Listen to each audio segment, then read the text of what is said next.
மும்பையில் ஓடும் ரயிலில் 22 வயது இளைஞர் கத்தியால் குத்தி கொலை செய்யப்பட்டது குலை நடுங்க வைத்துள்ளது. மழையின் போது கதவை அடைப்பது தொடர்பான சிறு வாக்குவாதத்தில் ஒரு உயிர் பறிபோயுள்ளது.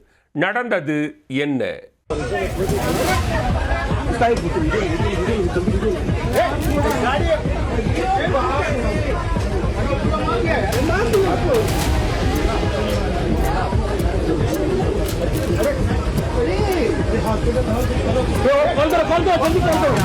மதுபோதையில் ரயிலுக்குள் மழைநீர் வருவது தெரியாமல் நின்றிருந்தவரை சக பயணிகள் கண்டித்து தாக்கியுள்ளனர். ஆத்திரத்தில் கத்தியை எடுத்த நபர் முதலில் வாக்குவாதம் செய்த இளைஞரை குத்தி கொன்று அருகில் இருந்தவர்களுக்கும் கொலை மிரட்டல் விடுத்தது ஈரக்கொலையை நடுங்க வைத்துள்ளது. மும்பையில் அதிர்வலையை ஏற்படுத்திய கொடூர சம்பவத்தின் பின்னணி என்ன?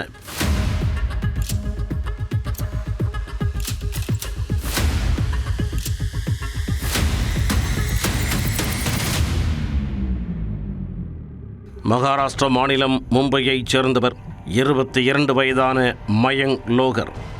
இவர் அந்தேரி கிடக்கில் உள்ள ஆடை விற்பனையகத்தில் பணியாற்றி வந்தார்.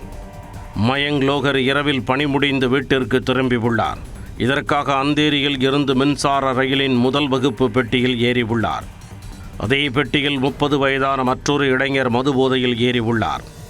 அப்பொழுது மழை பெய்ததால் கதவு வழியாக தண்ணீர் உள்ளே வந்துள்ளது. அதன் அருகே நின்றிருந்த போதை ஆசாமியிடம் கதவை அடைக்கும்படி மயங்க் லோகர் அறிவுறுத்தியுள்ளார்.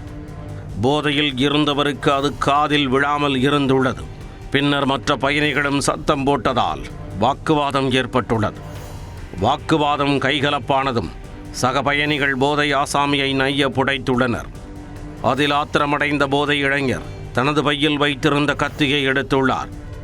அதைக் கண்டு சுதாரிப்பதற்குள் முன்னால் இருந்த மயங்க் லோகரை மார்பு மற்றும் வயிற்று பகுதியில் சரமாரியாக குத்தியுள்ளார்.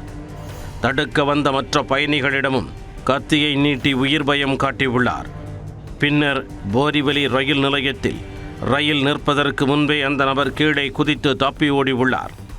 தகவல் அறிந்து விரைந்து வந்த ரயில்வே போலீசார் இரத்த வெள்ளத்தில் உயிருக்கு போராடிய மயங்க் லோகரை மீட்டு அங்குள்ள மருத்துவமனையில் முதல் உதவி சிகிச்சை அளித்தனர்.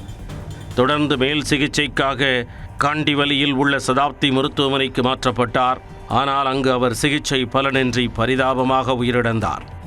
இச்சம்பவம் குறித்து வழக்கு பதிவு செய்த போலீசார் 100க்கும் மேற்பட்ட சிசிடிவி கேமராக்களை ஆய்வு செய்தனர். அதில் பன்வேலி பகுதியில் பதுங்கியிருந்தவரை சுற்றி வளைத்து கைது செய்தனர். விசாரணையில் அவர் 30 வயதான ரோஷன் ஸ்வர்ணா என்பது தெரிய வந்தது. ரயிலில் பயணம் செய்த பொழுது ஏற்பட்ட வாக்குவாதத்தில் மயங்க் லோகர் தன்னை முதலில் தாக்கியதாக கூறியுள்ளார். அதையடுத்து தான் மற்ற பயணிகள் கண்மூடித்தனமாக தாக்கியதாக தெரிவித்துள்ளார்.